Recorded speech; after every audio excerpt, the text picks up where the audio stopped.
Today coming up, how to actually write future bass chords and how to get those future bass chord sounds.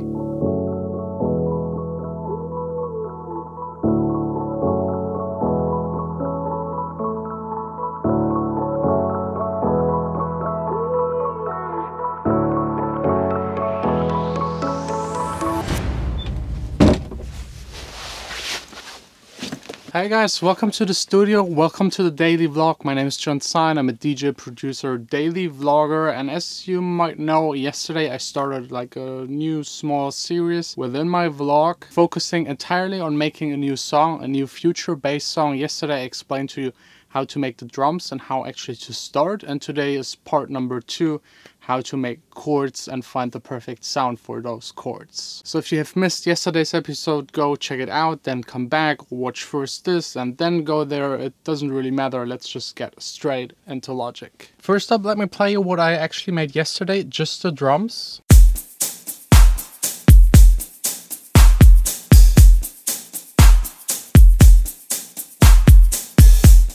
Very straightforward, easy beat just as a first placeholder to build up on and exchange samples and make them better step by step. I always work by making the worst parts better until there are no worst parts. So having the drums at this stage sounding like this is totally fine, because there are other parts that are totally lacking. There are no chords, and chords are the most important in future bass. Definitely it's always the main sound, and the structure of the chords is really special. I already have chords in the song. I actually got them from another track that I started like half a year ago. I'm kind of recycling them because I think they're actually pretty cool, and I never finished the song, so giving it another try. But I might actually change them later. It really depends also on the sound design, because if you have a cool sound, it might actually just work playing it in certain ways. So it's always about just trying it out and see what happens. So these are the chords with like a standard EX24 sound.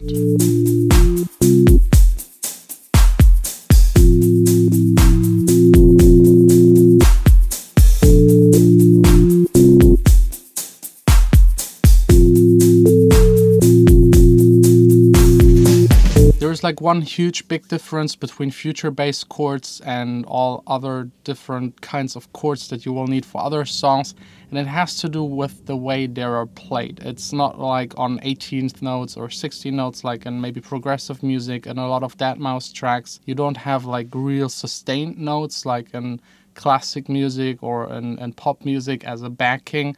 So just having the chords change on top of the beat. In future bass it's a little bit more complex, and it's all about the breaks in between of the chords. So you usually have like 1, 2 or 3 chords and then a big gap in between where no chords, then again the chords stopping, and this gives it this whole dynamic that is so typical for future bass. One of the things that is done the most is having the chords stop exactly whenever the snare is hitting. So you got this huge gap that is covered by the reverb of the snare and the reverb. What the fuck is going on outside? And the reverb of also of the chord. So let me play you again like this one section where you have this gap, and just listen for it. That's really what makes future bass chords future bass chords.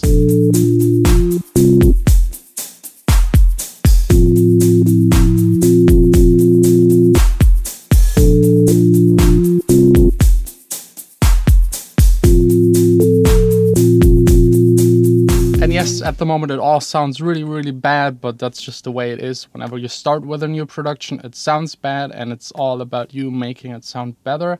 The next step, taking care, of course, again, of the weakest part, and the weakest part at the moment is the sound of the chord steps. I have to figure out a good main sound. This can take 3 hours, 4 hours, the entire day.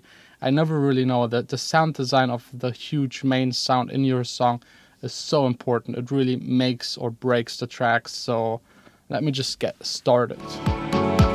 No matter what, I'll never... Just a couple of hours later, I'm all done constructing the sound. It still doesn't sound perfect, but it's now not anymore the weakest link.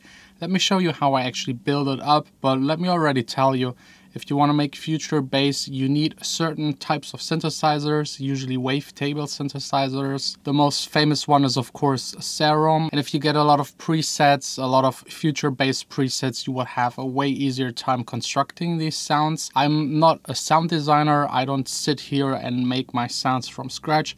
It just takes way too long, doesn't get me where I want to get actually. And it's nice to have these presets as a starting point. So I go through all of them, listen to it, go an octave up, down, check where it sounds the best. Then I start tweaking it. Usually where I tweak it the most is ADSR, so attack, decay, sustain, release, and also like the cutoff opening and closing it. And that's usually all I do, besides of course the effects, getting rid of them or changing them to make them sound a little bit better. And sometimes I also click through the wavetables to give it another character. But diving really deep into the synthy sound isn't really necessary if you want to be a producer, focus on producing music and let other people do this entire sound design process.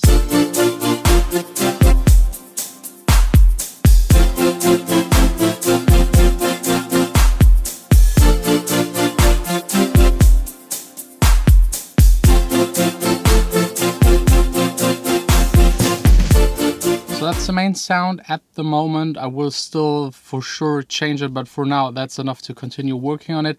Let me really quick go through all of the sounds. As you can see, I've layered them, 4 layers to construct this sound. The first layer is the main sound, the wobble sound.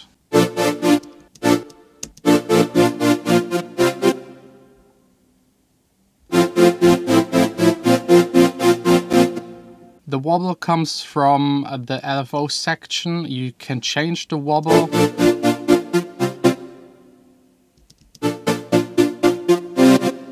Make it shorter, make it longer by changing the attack.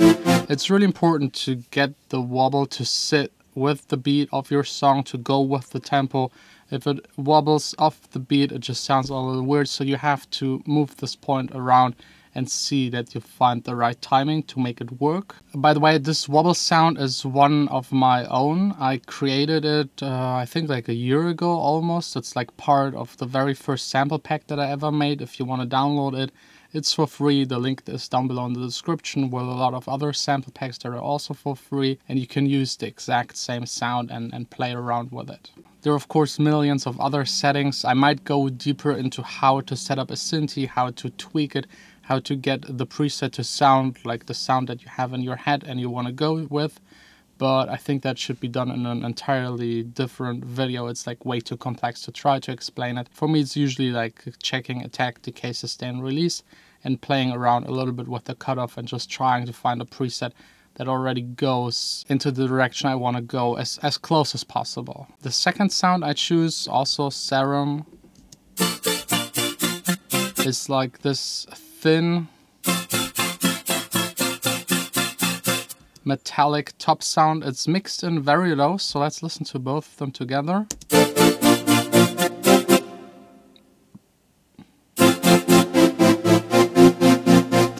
So the first sound, the wobble one, sounds very like a pad and it's missing the attack and like the grit on top.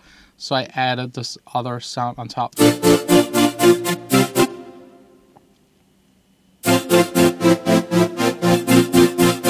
Then the third sound, let's listen to it solo.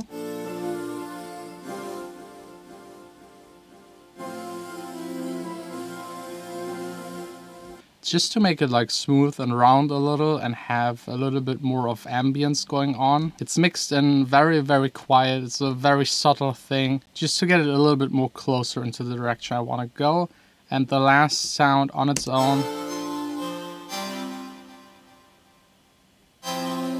it's also a more metallic-y sound with a little bit more attack to emphasize the beginning of the chords, also mixed into it very, very low.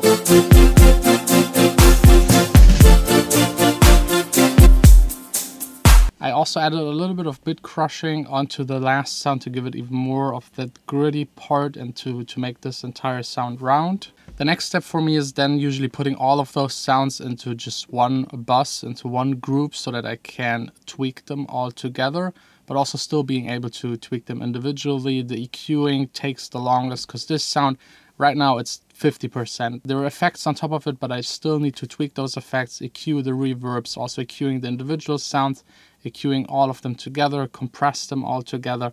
And I think the most important is then the sidechaining, especially for the future bass sound. You can go either with like an 4 to the floor sidechaining, so sidechaining it whenever the kick hits, using the kick as a trigger, or you could go with an 18th or 16th sidechaining to even emphasize this wobble and pumping sound even more. So let's try it out on this entire bus. Just putting all of those sounds into bus number 22. I can open up the mixer with X, search for bus 22, it should be right at the very end, and add to it by Xfair Records. I love to use this tool lately, it's the LFO tool. It just lets me draw into it the side chaining. So I don't need actually a trigger, I just draw the volume automation and I can change it to doing it on 8th or 16th, however I want to make it work.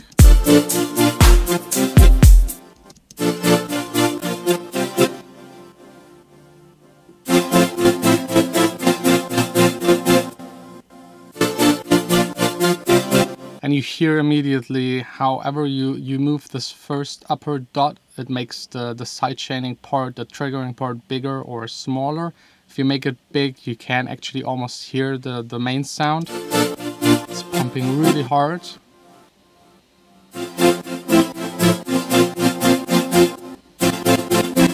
Now it's changed to 1/16th, which is like way too fast. Let's put it back onto 1/8.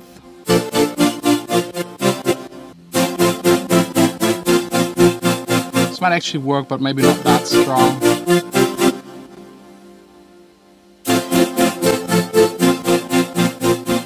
Yeah, I think that's working.